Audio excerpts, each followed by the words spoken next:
Olá, turma, tudo bem com vocês? Espero que todos estejam bem. O nosso primeiro momento de aula será de História e depois de Geografia, conforme o quadro de matérias. Como eu havia dito desde o início da semana, nós vamos continuar com a revisão e provavelmente semana que vem também, tá?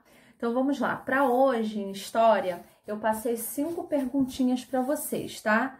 Todas elas com conteúdos que foram dados nas folhas, né? Que são os resumos da matéria e também com o conteúdo do livro, tá?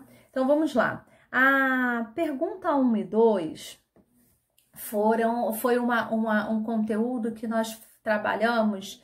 Ele está na página 16 e 17 do livro de História, que fala sobre a valorização do idoso. O que o jovem pode ensinar ao idoso na questão de modernidade, se mexer no celular, no computador, né? Mostrar músicas novas, né? Coisas que os jovens já estão mais atualizados, e o que os idosos, com a experiência deles de vida, né? Já de um bom tempo, podem ensinar aos jovens, né? Conselhos, a importância da família, de estar com a família, de momentos bons, coisas, objetos que os idosos utilizavam no passado, eles podem mostrar para os jovens também. Então aí é uma troca de experiências, né? Em tempos diferentes, mas tanto o jovem quanto o idoso, os idosos podem aprender entre si alguma coisa assim, várias coisas interessantes, tá? E aí eu peço para vocês citarem algumas coisas no número 1 e no número 2. Mas quem tiver dúvida pode dar uma olhadinha na página 16 e 17, tá? Número 3. Qual é o nome do calendário que nós utilizamos aqui no Brasil? Então, eu falei, eu só não posso falar o nome, tá? Vocês podem até pesquisar também no livro, tá? Eu só vou dar uma palhinha do calendário que a gente falou indígena, né? Que é o calendário Xingu, que é bem diferente do nosso, que contém meses, dias, semanas, né? Anos. O calendário Xingu, bem mais diferente, né? Representado por situações da natureza, né? Por fenômenos naturais, né? Eles são desenhados, não tem números, letras diferentes do nosso, tá? Mas aí vocês podem lá no livro, quem não lembrar, ou nos resumos, ver como é o nome do nosso calendário que a gente utiliza. 4. Quais objetos utilizamos para marcar o tempo e ou período?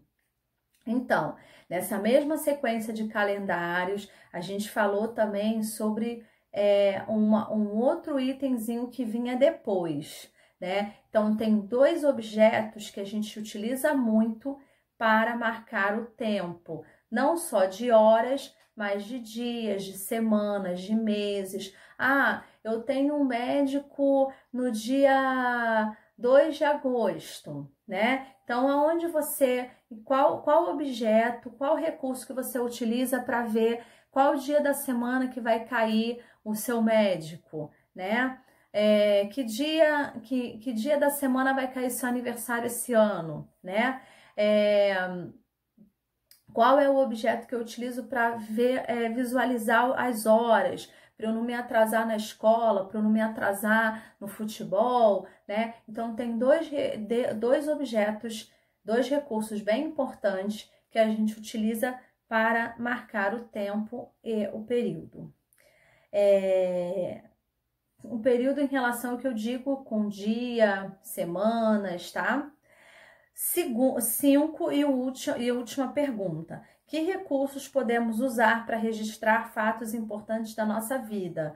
Também está no livro, quando a gente fala do tempo de vida, né? Quando a gente fala também da linha do tempo, quando a gente fala de histórias da vida, né? Da nossa vida. Quais recursos que a gente pode utilizar para registrar acontecimentos que passaram em nossas vidas, né? Então, está também nos resumos e também no livro, tá bom?